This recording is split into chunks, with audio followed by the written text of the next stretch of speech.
superintendent comments. And we will start with Mr. Lake.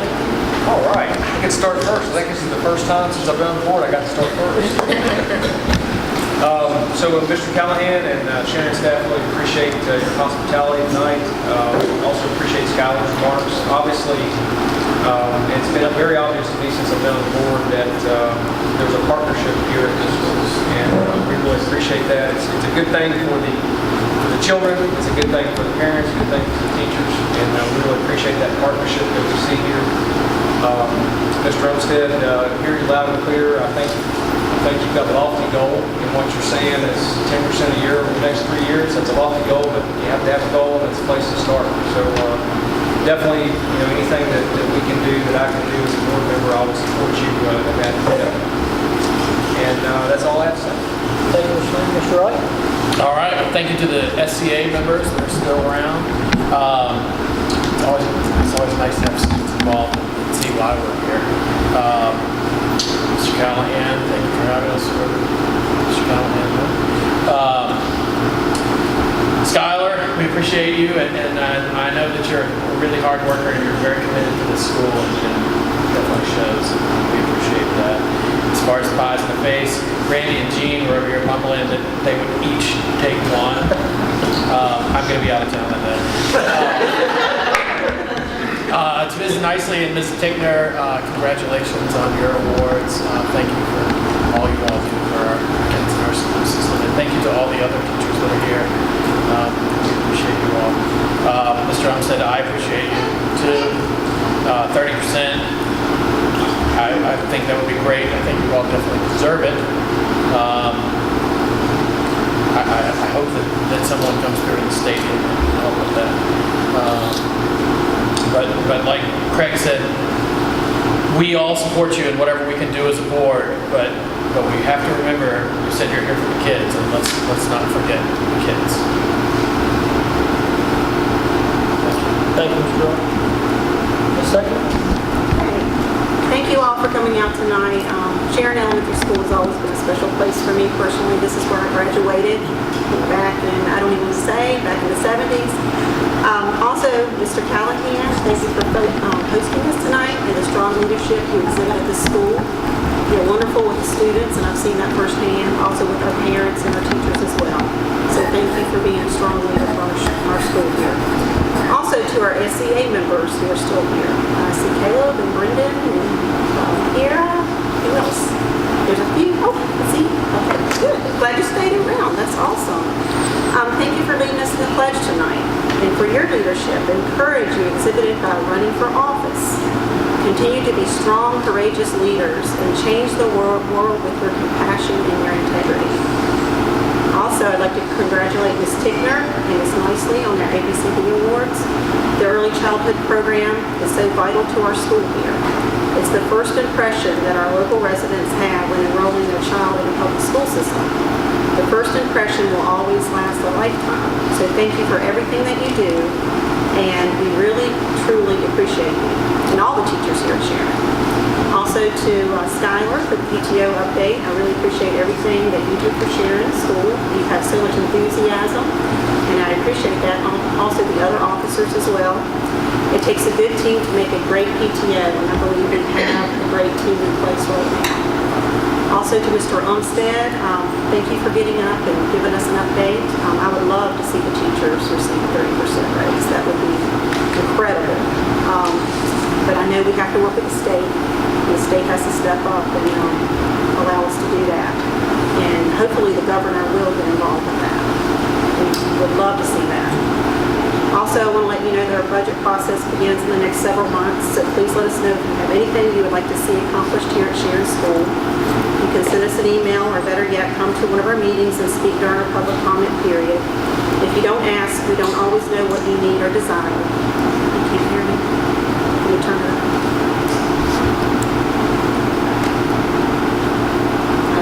From personal experience, it's better to approach the board at a meeting.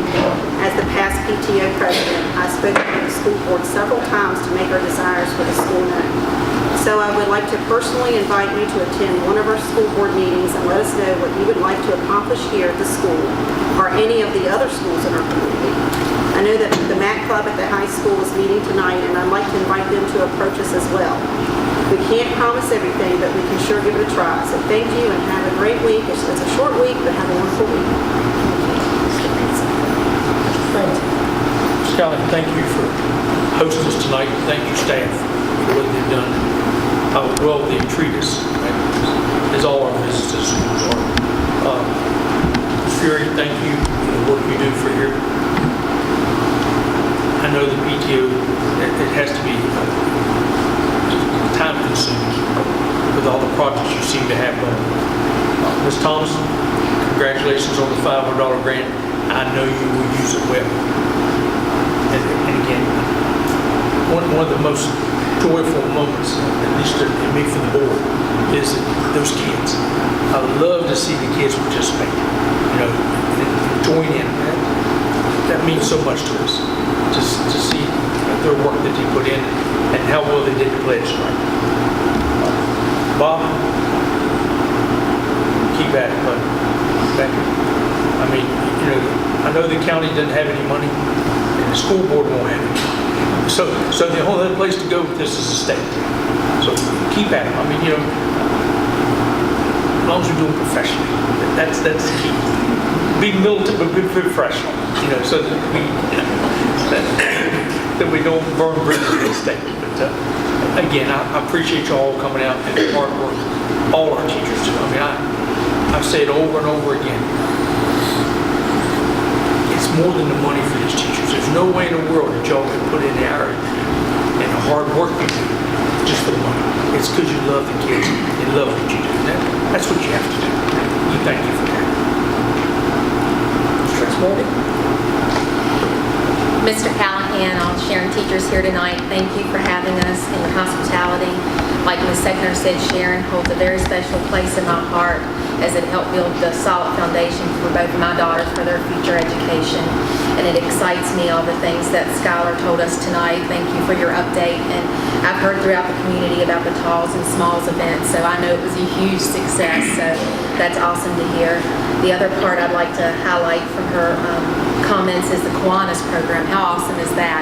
I don't think they're ever too young to start community service. That's so important and a skill set that we can instill in our future leaders enough. So thank you for that, and I'm excited to see where that goes. Ms. Nicely and Ms. Tickner, congratulations on your awards. I know how much work you all put in and the challenges and obstacles you meet every day, and it takes hard work and dedication to keep it running smoothly. So thank you for everything you do. Ms. Thomas, for applying for that grant. I'm sure it wasn't mandatory that you applied, so I appreciate you taking the time and the accountability and the initiative to do that, and I can't wait to see the art that's made with that. Mr. Umstead, thank you for your comments, and as my peers have already said, I'll reiterate, the board's here to support you however we can. Thank you. Okay, Mr. Carter.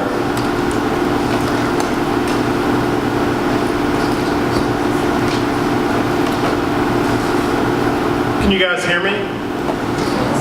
Yes. Is it on? Is it on? All right, y'all took the batteries out, didn't you?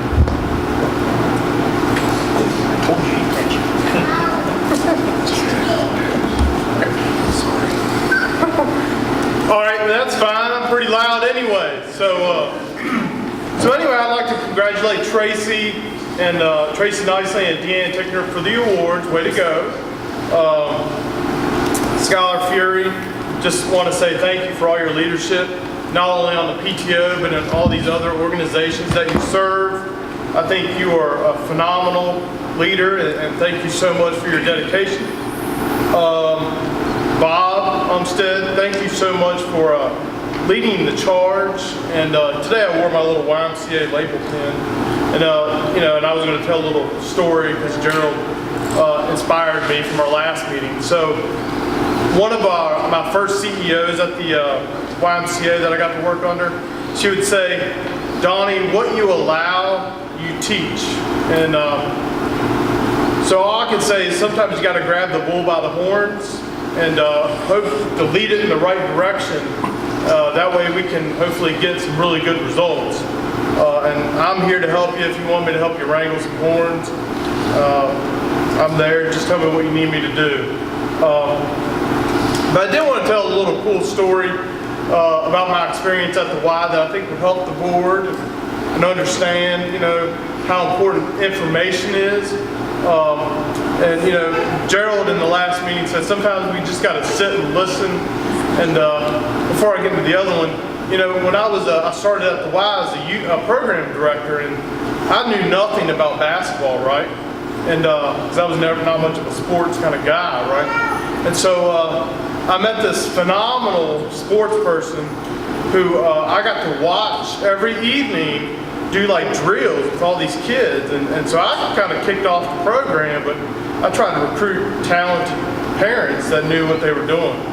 All right, and so this phenomenal person that I got to watch every evening, I took notes, like just jotted notes for hours of all the little drills that this person did with all these kids. And it was April Easton. Her son were in the program, and I used those things that I learned from her and shared them with the next group of parents that we had in the program. And so thank you, Ms. Easton, for that. So you can learn from other people, you really can. And so, but the story that I want to just kind of briefly tell you was, when I joined the Y, it'll be 10 years in October. One of my jobs was to be on the property committee, okay? And on that job, I tried to provide information to a group of individuals. One of them was somebody working in the government, very talented. A couple of them were engineers at West Rock, some of the brightest people I've ever met in my life. They even, they started talking about hydrostatic valves, and I'm like, what is that? So many different people were on this committee, and my first meeting that I went into, I was kind of intimidated, okay? So I said, well, I'm gonna try to create the greatest report that I possibly could create to like snow these guys, man, so they could be like, yes, we got it, all right? So I went in that day and I gave this report, and they started asking questions, right? They were like, what's this, what's that, what's going on here? And I didn't have any answers. So I felt like I was on the firing squad, and I told them, man, I wish I would have brought my Kevlar vest. And they said in the response, they said, no, Donnie, next time bring answers, because that is what we need in order to make informed decisions. And so that was a learning curve for me. And so I just feel when we're in these meetings that the more information we can get, the better decisions we can make. So hopefully, information will flow like the rivers, okay? Thank you, and thank everyone for the PTO and for hosting us here today. Hopefully we'll have a wonderful meeting. The time gets to me that usually not much that hadn't already been said. You cannot say enough about the PTO. They do a great service for our school division all across. A wonderful bunch of people. They contribute more than we could ever repay. Along with that, our SCA students, great job. We appreciate you coming up and leading us in our prayers tonight. We look forward back next year. Maybe you'll be up here again leading the pledge for us. We sure do appreciate you and all that you're doing for us and what you're going to learn about your community as you do so. Tracing the Ann ABCD Awards. That's probably one of the best awards I think we ever give away. That's where people really do go beyond the call of duty, and that is a wonderful thing that you do. And I'm sure sometimes those kids are like herding cats, I think you may have said, but I know it's a tough job. I couldn't do it, so I'm glad that you can. Teaching grant from Ms. Thomas, again, I think she's here. Oh, there she is. I think that's wonderful. I want to see the results of that. I think that'll be pretty neat to see what your students come up with. So I think we need to see that when it's done at our school board meeting. Mr. Umstead, you lured me into, I hated to stop you, but normally we have a 3-minute time limit, but I was drawn into it too because I was thinking back of when they took everything back from the school division. And that started in 2008. When things collapsed, the state of Virginia took back every possible penny they could over the next 2 years. And they've never repaid that, and they've never even thought about it. Yeah, they left our teachers out. They've left a lot of public servants out, their state police and other people. But our teachers do so much. If we do a great job in the school system, The police have a whole lot less problem outside of there to do. And people need to remember that. The teachers are the first line of defense for that child being successful in life. So we need to pay our teachers. The board supports this. Anything I can do to help you with it, I'm more than willing to do. So, Mr. Drum said, move on, don't slow down. March right on up to the state capitol, we'll go right there with you. And I'll march right beside you. But it needs to be done. Our teachers need to be appreciated. So the state needs to belly up here, come up with their money like they should have. With that being said, I'll let Mr. Patoka have something. Just want to thank Mr. Callahan and the staff here for having us tonight. The awards that were given tonight, I know to both Dan and Tracy were certainly well deserved. I do want to thank Ms. Thomas for applying for that grant. It takes a lot of, you're really hunting for something, so I appreciate you applying for that grant, and then winning it's even better. And so I want to thank Mr. Raleigh for making it tonight and presenting that award. We have had a couple of interesting days thanks to the weather. And so all I can say is I hope everybody enjoyed last Thursday, a nice sunny day, and but we'll count our blessings and pray for North Carolina and South Carolina, because it could happen here as well. And so I do want to mention that. I do want to thank Mr. Mooseball, he's here tonight, for his help as our emergency director for the county, and appreciate all that he does helping us in making those decisions. It is about the team and about family. Mr. Umstead, you already know how I feel, but I want to add one thing that he said. It's got to be us, all of us in this, and that includes parents and community. That's what's going to make a difference if we're going to pay our staff what they deserve to be paid. And so it can't be just Mr. Umstead. I showed a video called The Lead Nut. Some of you have seen it. If not, you get a chance to look on YouTube about it takes one person to get the movement started, and then the rest follow. And so I think it's important that we all work together on this, and the work needs to be done now in December. Lots of times when January hits, the General Assembly's already made up their mind. And there could be as much as $900 million windfall this year in the General Assembly due to the change in federal taxes and then also the internet tax. And so, do we want that money to go to roads, to Northern Virginia, or do we need it to go to salaries where we need to pay our teachers? And even though the average salary in Virginia is fairly high, there's a definite disparity between Northern Virginia and us. It's time that we start speaking up about being fair to all of us. So I encourage everybody to participate in this next step.